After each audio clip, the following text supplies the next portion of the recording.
What's up, everybody? Happy Monday. Hope all you're having a great day so far. Oh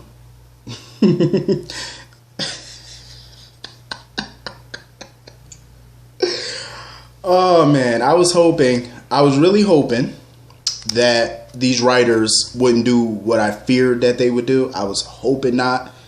But I can see that these writers are going to be testing my patience for quite a while now. I can see they're going to do it.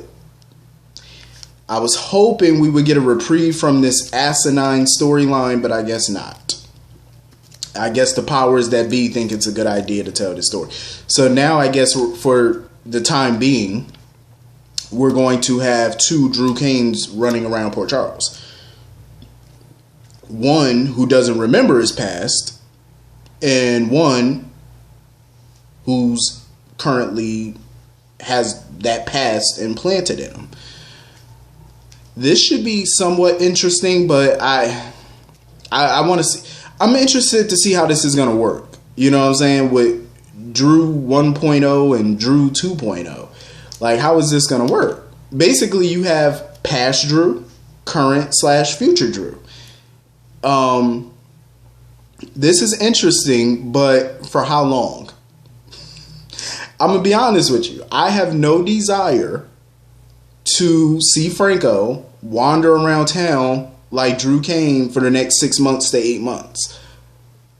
I'm imploring the writers, if there's somebody on the writing staff who's watching this video right now, I'm begging you, do not drag this out, because trust me, you don't want to do this. Don't drag this out. I have a feeling that some fans they already seen this coming and they're already not here for it.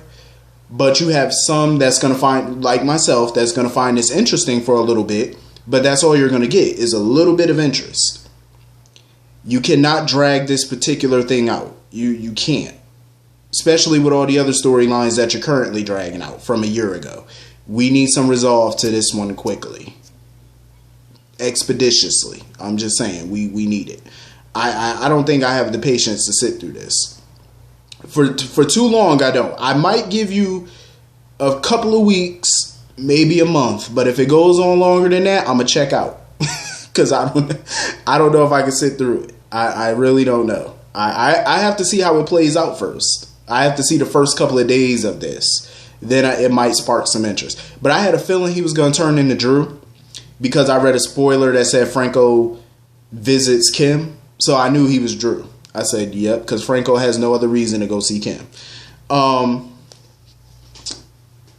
I was scared, and the look on Elizabeth's face when he said, I need to speak with my superior, the look on her face was like, like she just couldn't believe it. I was like, yeah, well, believe it. The husband, as you know it, is no longer your husband. Not in a mental sense, at least. That's what I was afraid of. I was afraid of this, and my worst nightmare has just come true. I do believe Roger Howarth is going to knock it out the park. I think he will. Because let me tell you something, I've been a fan of Roger Howarth, obviously going back to One Life to Live. I've been a big fan of his. And I became an even bigger fan when I seen him back in the day on As the World Turns as Paul Ryan. And of course, when he reprised the role of Todd Manning. So, I've been following the career for quite some time. And Roger Howarth, man, he's one of my favorite actors. One of my favorite daytime actors is Roger Howarth. He's definitely in the top 5, maybe top 10 for me. But anyway, I did like the scene, though, of Drew giving Franco. Do we have a name for him now? Is it Frank Drew? Franco-Drew? Like, what are we calling him? Like, I think we're going to call him Drew 2.0. But for now, it's going to be Franco. But tomorrow, I think I'm going to start calling him Drew 2.0.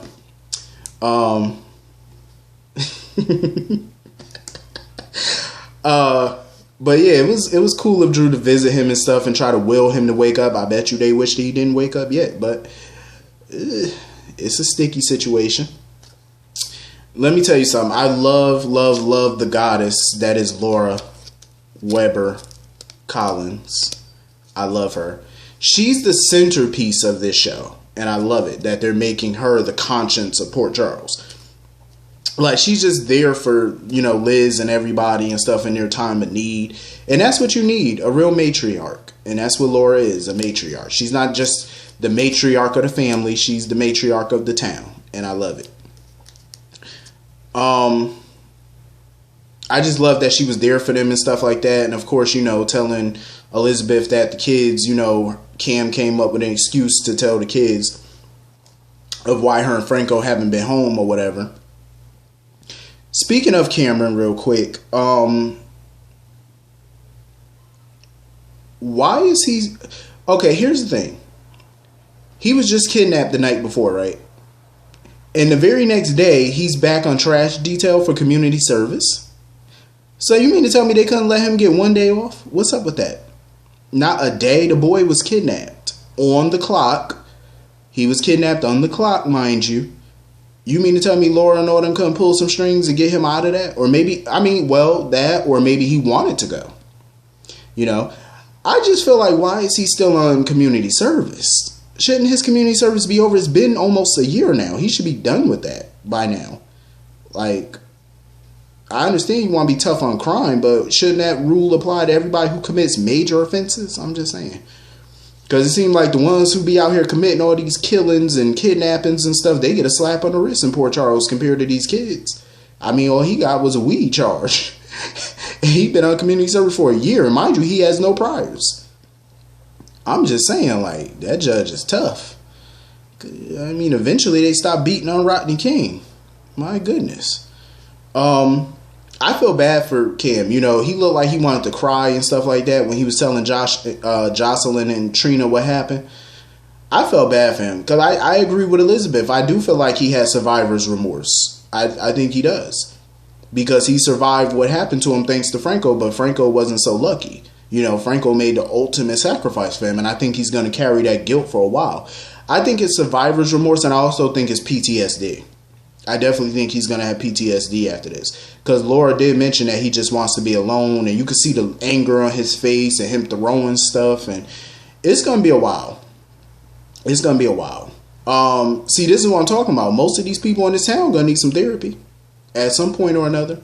I don't see why they couldn't send him to like a child psychologist or something. I mean, even though he's a teenager, but he's still a child. Send him to a psychologist or something. He gonna need somebody to talk to, whether he wants to or not, because I think it'll help get it off his chest. You know, it's good that he has friends to talk to, but I think it'd be better if he just, you know, talk to a professional maybe, because it's gonna be a lot, especially when he finds out that Franco is not Franco right now and he's Drew 2.0. Like, his guilt is gonna be even higher now. You know what I mean? Like, because he's gonna keep saying, "Oh, it should have been me that they did that to." You know what I mean? So I feel bad for him. Because that's a huge pill to swallow right there. But I think he's going to make it out. Cam is definitely going to get better. He will, hopefully.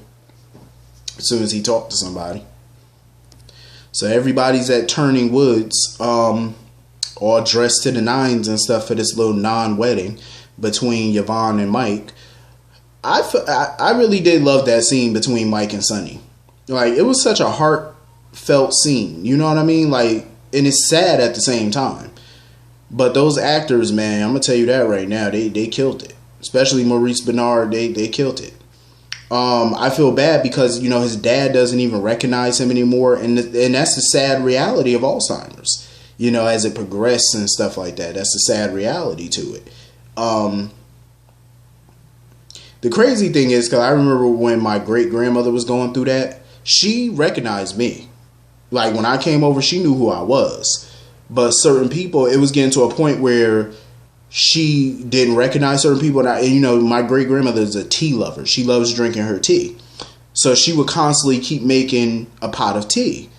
And I remember she had a pot of tea. I was at her house one day, and she had a pot of tea on the stove.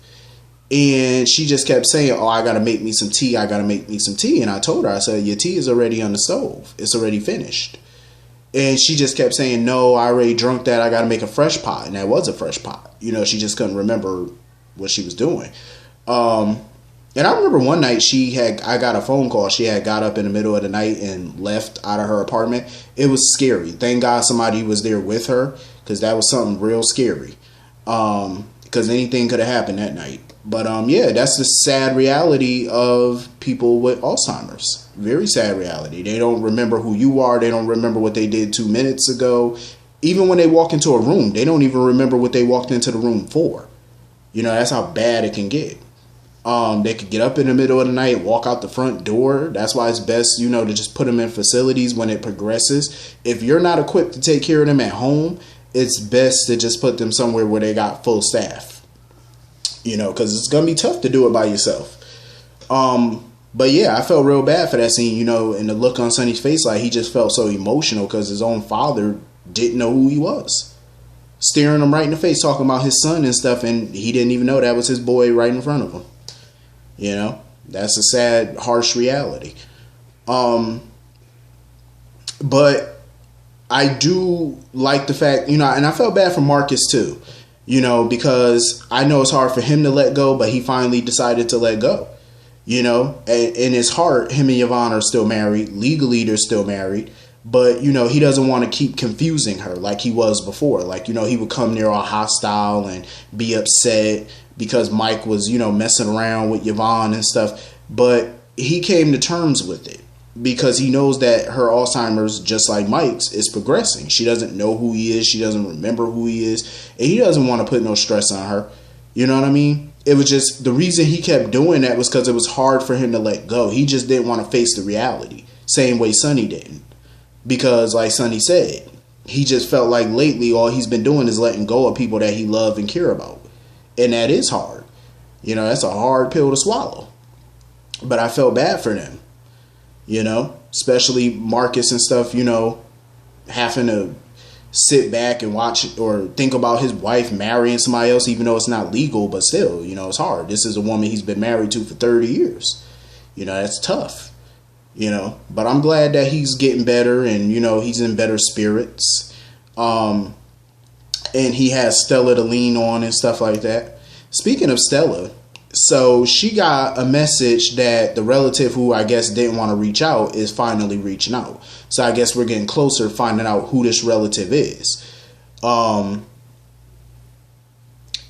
in the previews for tomorrow episode, Stella said something about she was flying out today. Or she was leaving today. I thought the relative was in Port Charles. So why would she have to leave or go fly out anywhere when the person is in the same town as you?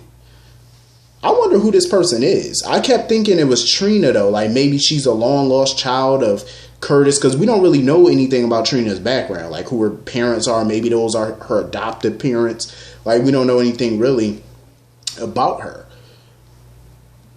But I'm curious to find out who this relative is, though. I'm very curious to find that out. So anyway, moving on from that. Julian and Kim have decided to move. Well, Julian's going to move with her. I was under the impression that when Kim said she needed a fresh start, she needed to leave Port Charles, I thought they was going to move to another state, like California or, you know, somewhere like that. They only going to Manhattan. They had me all worked up for nothing. That ain't far. I'm thinking that they got to hop on a plane to go somewhere. They ain't got to hop no plane. That's a drive. That's all that really is. It's a drive. I'm thinking they going somewhere. They got to hop on a plane to get there. But I am glad that I don't really think Julian's still going to move. I don't think he will. But I think it's going to fall through somehow. But I mean, I don't blame him for picking somewhere close because he wasn't planning on hopping on no plane to go nowhere. Because, you know, he got Leo, he got his grandkids, his kids, you know, his other kids, and he got a life in Port Charles, you know, Ava. So I don't see him leaving, you know, but judging by the preview, when he tells Ava and judging by today when he told Alexis, they was making these faces like he's going to another country or something. I'm like, he's moving to Manhattan. That's not far. Ava and them talk about going to Manhattan. Even Sonny and Carly spent New Year's Eve in Manhattan. That's nothing. That's a car ride. Pretty sure they rode in the limo the whole way there. They making these faces like they ain't never going to see him again. I mean, I can understand because, I mean, technically they're not going to see him every day like they normally do. But I'm like, y'all can see him often if you want. You know what I'm saying? Like, they pretty much work for themselves. So Ava is her own boss. Alexis is her own boss. She could juggle her clients. even though she has no real reason to see Julian, but still. The way they facial expressions was looking, it was like, oh, he moving to another country. He's moving to Manhattan. Calm down. That's a hop, skip, jump away. Ain't like you got to cross no pond to go see him. Ain't like he moving to London nowhere. Christina was just mad because she thought she was about to lose her job. I ain't mad at her, though, because I would have been the same way. Like, you know, I respect the fact that you leaving, but what about my job? You know what I mean? But he did work it out to where he made sure that, you know, when selling it, the new owners would keep it as a pub. You know, they would keep it the way it is. You know, obviously they're going to probably make some changes, but he didn't want it turning into no condominium or nothing, clearly. But you could definitely see when he told Alexis he was moving that he definitely had feelings for her. Like, she still got feelings for him. I don't think her feelings for Julian are going anywhere, to be honest. And I don't think his feelings for her are going anywhere. But, you know, I'm all for Alexis moving on. And I'm happy that Julian has moved on, too. Now, speaking of moving on, I can tell Neil and Alexis are going to work my nerves. I could... Watching this episode, I can tell they're going to get on my nerves with this little childish games they playing. Like, when she was talking to Kevin and then Neil went in and had a session with Kevin and stuff like that. I agree with Kevin. There's nothing stopping them from being together. There's no conflict of interest anymore. So they can definitely be together. But, you know, Neil is hesitant about getting into a relationship and stuff with Alexis. And you want to know what's crazy to me? I thought Alexis would be the one hesitant about getting into another relationship. Seeing how all her past relationships shook out, I thought she would be the one hesitant. But she's been making it clear that she's attracted to him. She want to be with him. She's been making that clear. And she made it clear to him. He's the holdup, pretty much. And they were acting so goofy at the pub when Christina told them she was going to get them some coffee. I'm thinking they was going to take their coffee and sit down together. That fool sat at one table and the other fool, Alexis, sat at the other table, and they just gonna sit there and giggle at each other like little school children. I said, is this what we got to look forward to? Are you serious? If I was Christina or somebody, I would have went right over there and merged them tables together. I'm like, no, I ain't playing this little childish game with y'all. We gonna merge these tables, because I ain't about to sit here and watch y'all be making a fool of each other, sit here giggling at each other, making these little eye contacts with each other like little high school kids. I'm like, are you serious? It's obvious that they're both interested in each other, and they really gonna sit at opposite tables and keep subliminally trying to stare at each other and then smirk when they look at each other. I'm like, are we serious? How old are y'all? Y'all are both almost 60 years old. Get it together. Get it together. Are you serious? I ain't got time to play with Alexis. Like, I don't got no time to play with her in these little childish games. I really thought that they were going to sit together at the table and have their coffee. I said, are you serious? So y'all just going to sit right next to each other and just keep eyeballing each other? I am through. I don't got time for this. I do not have time for their shenanigans. I really don't. I don't. These shenanigans, they got to stop. Stop it. Stop the madness. Stop this foolishness. This is crazy. It's crazy though with Julian and Kim, because she talking about selling her condo, he talking about selling the bar, and they haven't even decided what part of Manhattan they're gonna live. So I'm like, y'all talking about selling all this stuff. Okay, once y'all sell it, where are y'all gonna go? Y'all gonna go stay in a hotel somewhere in the city until y'all find a place? I'm like, me personally, when I move, I like to know that I have my place already picked out. The documents are signed before I sell and move. I'm just saying. Like, you got to make sure that's done first. But anyway, that was pretty much the whole episode. Hit the comment section. Let me know what y'all thought about today's episode. I will see all of y'all later. Have a great day. Peace.